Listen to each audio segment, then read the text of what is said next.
8:24 a.m. Eastern Standard Time on the East Coast in the United States of America. I'm XRP Future Millionaire, and I reside in the great state of Michigan. It's a little, that was rainy, and it's a little dark and gloomy, but I love dark and gloomy.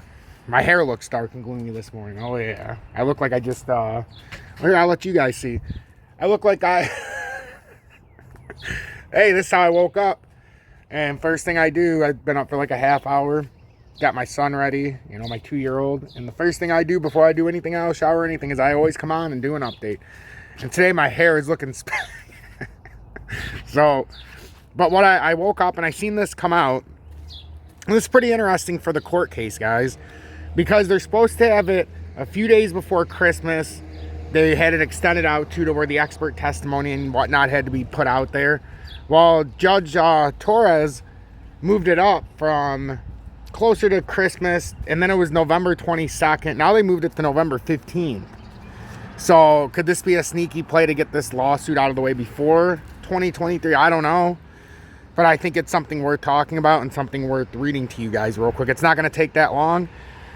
So let's read this and we'll get into the XRP chart, because not much has happened, but it does not look overly impressive this morning. And when I woke up, I'm like, okay, well, a few things moved a couple percent, but other than that, we haven't really had any substantial bounces. So let's get through this, because if you're a fan of XRP, you've got to stay updated on the court case.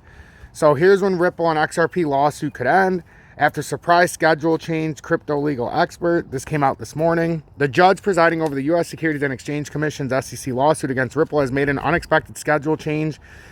James K. Feline, a lawyer closely following the lawsuit, says that Judge Torres has altered the case's calendar, which previously was slated to head into 2023. Judge Torres modifies the proposed calendar. Motions to exclude expert testimony must be fully briefed by August 30th, 2022. Motions for summary judgment must be fully briefed by November 15th, 2022. According to the attorney and crypto expert Jeremy Hogan, the change of the schedule signals that Judge Torres would like to see the lawsuit wrapped up before Christmas. Oh, that's a pleasant surprise. Judge Torres has subspotne for because she wants to and can. Moved up the schedule for summary judgment briefs to November 15th. What do I take from that? She wants the Ripple versus SEC case over before Christmas. Last week, Feline broke the news that Ripple and the SEC came to an agreement to push back opening briefs for summary judgment and expect challenges to August, and closing briefs a few days before Christmas. Hogan commented that at the time that the agreement was the worst case scenario for the lawsuit, and he's never seen a plaintiff in a case push back the justice they seek. However, Feline said that Ripple agreeing to the delay may have benefited the company by allowing them to finally lock in a date and avoid any further pushbacks. Many people are questioning why Ripple agreed to the schedule. My gut feeling is that there was a trade-off. If Ripple didn't agree, there would be more scheduling disputes that, in my estimation, would have taken up even more time, and Ripple would have lost that battle. If the past is any guide, then the motion schedule would have gone well into 2023. In my opinion, this was a very smart move by Ripple and locking the schedule. So that's pretty interesting. Want to share that to you because we need to share all things Ripple, XRP, especially when it comes out.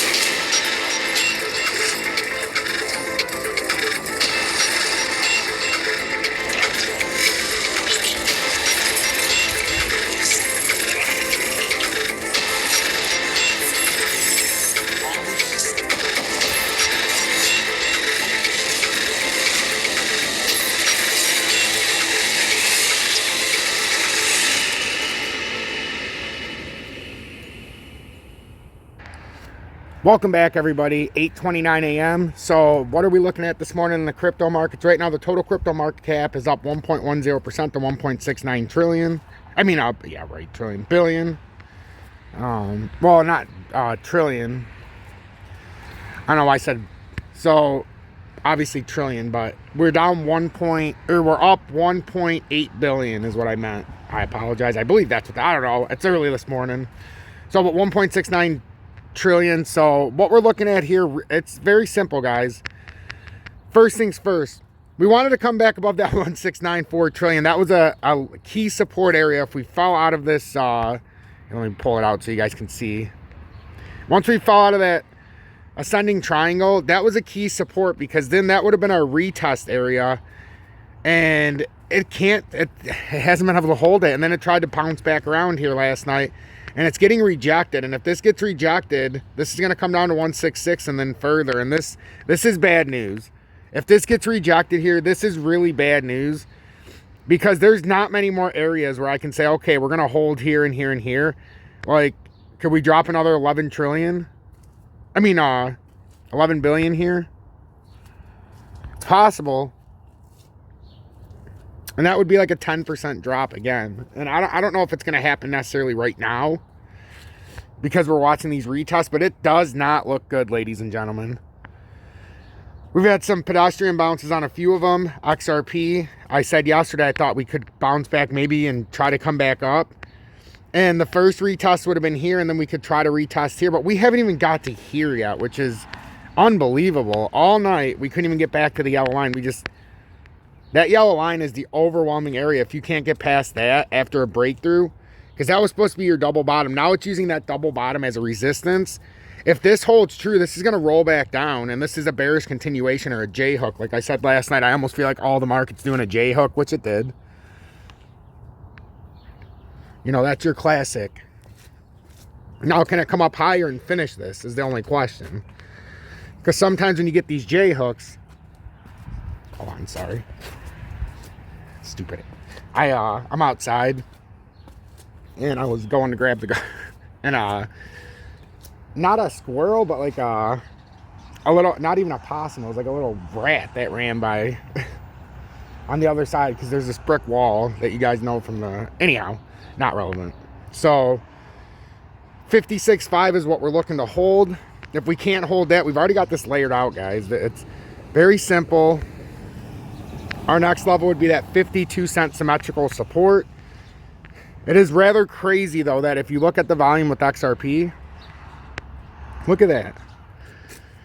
There's no volume. I mean, look at it in the 30-minute. For dropping sub 60 cents, there is no volume, and we have to be aware of this, guys. We even have wick pull downs that we can't even get back up to. This looks brutal. XLM, same thing. XLM's getting rejected by the 20-day and the 30-minute, and that is ultra bearish. We're trying to engulf a candle to the top side, but we don't have any volume. Look at that lack of volume on the rise up. There's no volume on this retake. Like, after this drop, there's no volume. And look at this. Man, this makes me nervous this morning. Could this pull down and actually be another fucking M forming on us? Look at this. That could absolutely be an M that is trying to form on us again this morning and pull us down. So what we're looking for is to get above here, use this as support, and then pull up a little bit. That's as simple as I can make it. DGB. Look at that. Again, getting rejected by the 20-day. It's unbelievable that we're getting rejected by the 20-day so quickly. I mean, we couldn't do anything. I mean, it's absolutely starting out like a J hook this morning. And if this doesn't pick up some volume, these can end up looking like M's here that get us down to a double bottom at 1735 for DGB. Man, this is a fantastic morning to wake up and see this. I feel very passionate this morning. I want to thank the 3 new members of Tom's Army as well. I don't want to forget that. We got 3 new members, 2 yesterday, and 1 came in just before the clock entered to the flip of the clock. So we got 3 yesterday, but 1 is from the day before because it was still on the prior calculations by YouTube. So I want to thank the 3 new members in the last 24 hours. It meant a lot to me. We had a 4-day losing streak with no new members of Tom's Army. We have 254 members of Tom's Army right now, which is spectacular, which I honestly thought we would lose more. I did. I thought we would lose more. We got up to like 262 or 263 as the most we ever had. But that was up from like, we were at around 200 and we had 60 new members in like 3 months, which was spectacular. Including the drop-offs, we were able to have a net profit. And now we're sitting at 254, and I'm so happy and so thrilled and so blessed. So I want to thank all the new members and all the present members of Tom's Army and everybody in my Telegram. Yesterday was a very, if you guys haven't joined my Twitch yet, yesterday was a very nice class episode, whatever you want to call it. Whoops.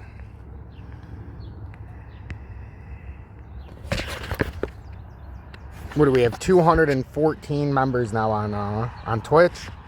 Yeah, 214 followers. The video from yesterday, it was 44 minutes, has 165 views.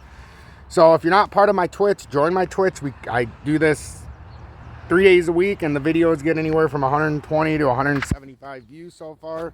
So I'm very blessed about that as well. So I want to thank each and every one of you. Hashtag be better, do better. Hashtag FUD Assassins. And remember, help one person each and every day, because if I don't do my part and you don't do your part, what the hell is the point? And then I want to do one bonus right here real quick, because I love each and every one of you. XLM. It had a nice little breakout, but it did get it listed to Uphold, like I was warning everybody. So now we fell below the 20-day, and it looks like we just started a bearish divergence. We went through the 50 and 100. And now we're trying to come through the 200. So would I be surprised to see us come all the way back down to 5.5? Absolutely not. I'd be very careful here. There is a chance at a rebound, and if we can... The key was to stay above here, though, is the problem at 6.2. If you see us use 6.2 as support, then there's a chance we can come up to 7.3.